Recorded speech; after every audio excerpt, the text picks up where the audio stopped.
will control the vertical.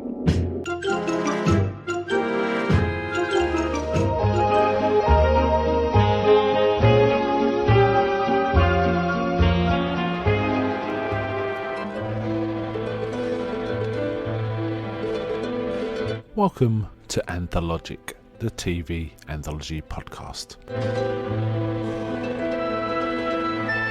I am your host, Mark. Anthologic is a podcast dedicated to exploring the good, the bad, and the odd of horror, science fiction, and the best of mystery suspense anthology shows and series on TV.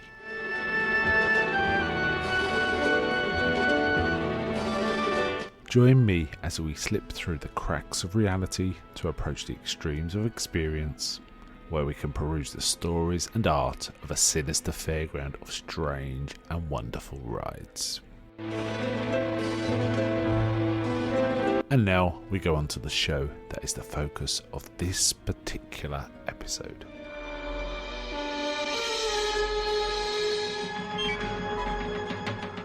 Welcome to this episode of Anthologic with your host Mark. Today I'll be covering a Twilight Zone episode. This is Season 1, Episode 11, and When the Sky Was Opened. It is the one where, if you know your Twilight Zone, 3 astronauts return from a mission and they then start slowly disappearing and becoming lost to human memory, in effect. That's the summary of this. It was based on a short story called Disappearing Act by Richard Matheson, but it really was a very, very loosely based.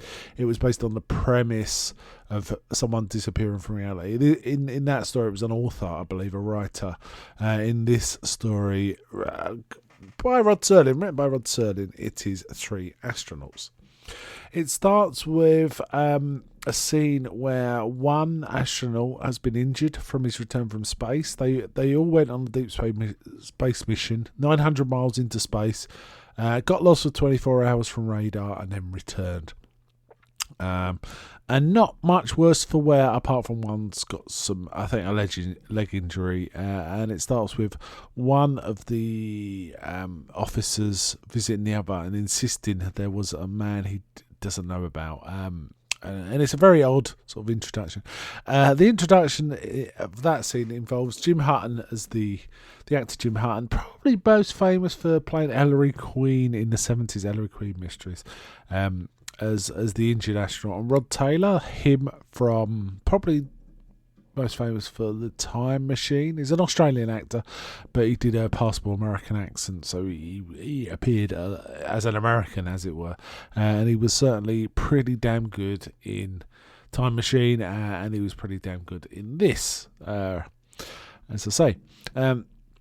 Involving those two, but then we flash back and we see three men, the third one played by Charles Aidman, who interestingly went on to be the voiceover guy in the remake of the Twilight Zone from the 80s. He did to replace Rod Serling. Charles Aidman did that. It was kind of interesting, linked to this episode.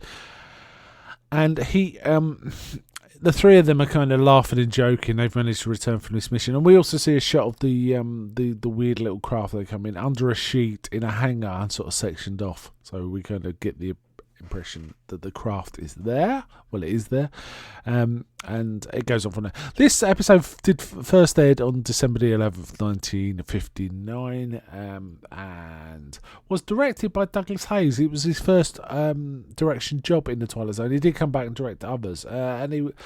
I think Serling quite liked this director. They'd seen his work on some other show, a Western. I can't, maybe Maverick. I'm not sure. And they were kind of impressed by his sort of ingenuity and his ability. So they gave him a shot with this, and he delivered. And they were very happy with the results. He does quite startling things with the script that are kind of unexpected, and it kind of works well. Rod Serling quite liked that, among others on the production team.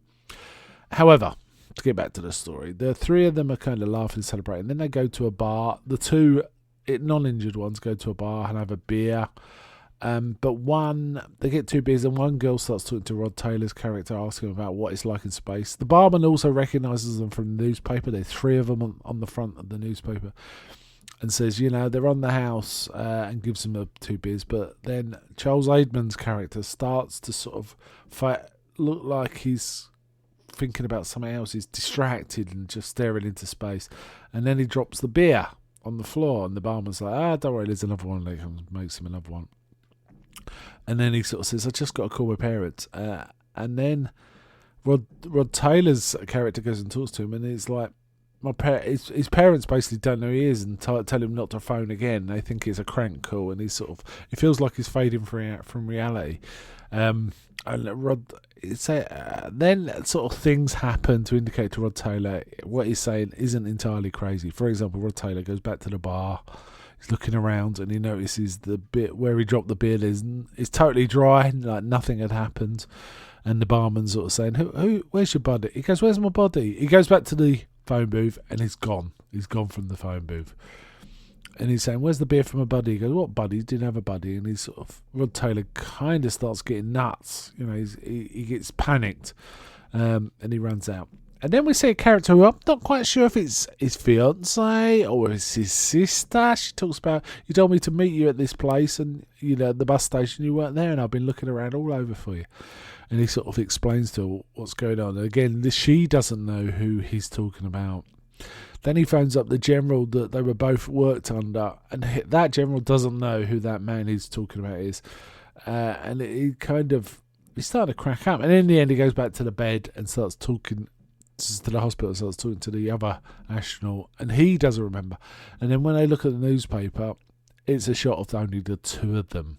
So Rod Taylor, he's not sure what's going on. Rod Taylor panics and runs out, but he starts getting weirdly euphoric, which I think was a touch added by the director I mentioned, Douglas Hayes, rather than downbeat. It was kind of euphoric, but he's also, "I don't want this to happen to me," and he breaks into the bar, just smashes through the window, just runs through the door, looking around because he thinks his buddy's still there.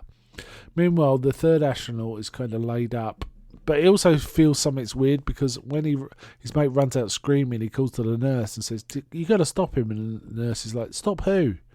So then when he looks at the paper, he sees that he's the only one in the picture. So they're kind of fading from reality. And then finally, his bed is empty, and the nurse comes in with a doctor, and they just say, "Oh yeah, empty ward here. Let's allocate the beds." And we even see a shot of where the spacecraft they came back in was, and instead of a spacecraft being there, it's just an empty sheet on the floor and a sectioned off empty area, like it never existed. Okay, so they're fading from reality. This, the end is the most problematic. The process is problematic. It's like, why are they fading from reality? No explanations are given, no suggestions are given, other than they went into deep space and that somehow removed them from the timelines. Interesting, doesn't quite work now. I don't know if it worked when it was made, but there was, people weren't going into space. It wasn't a known thing back then. It was speculation of what will happen. So it would play on an anxiety more back then than perhaps now, but it was still an interesting one. I kind of like the acting's pretty good. Rod Taylor was giving it as all. Jim Hutton, I like. Jim Hutton, interestingly, his son is Timothy Hutton, who's most recently been seen by a reasonable number of people in The Haunting of Hill House as the older version of Hugh Crane. That's Timothy Hutton, Jim Hutton's son. So Jim Hutton was in this. Rod Taylor delivers. Rod Taylor gives an interesting little commentary when he's way older on the Blu-ray Blu-ray editions, and probably the DVD editions. Rod Taylor talks about it and sort of mentions he really likes this, and people talk about it. He also mentioned a girl he was talking to in the bar in one of the scenes, sort of made a career out of going to conventions for being the woman in this episode in the bar. So he kind of mentioned that and talks about it. It was a pleasure to work with Rod Serling and stuff like that. So there's some interesting stuff on the Blu-ray. But it's I'd say it's a middling episode. It was quite good. I think Rod Taylor really helped. He's got a lot of charisma as Rod Taylor, so that definitely helps. And yeah, I quite like this. And so it was... there's a few flubs. There's a bit where he looks in the mirror and he's not there, but we can kind of see his hand if you're looking carefully. You can see his hand in the mirror. So there's stuff like that. And I think this episode was redone in various other sci-fi shows. I think there's an episode, for example, in Next Gen where Beverly Crusher seems to disappear from existence and no one kind of remembers it. So there is that. Yeah, solid episode. Would recommend. And as I say, it was first aired 11th of December 1959. So the next episode we discuss will be kind of a Christmas episode for Twilight Zone, just to give you a bit of forewarning. So overall, solid, very solid. So bye from me, and just one last question before I go. Is anybody out there? I'm not.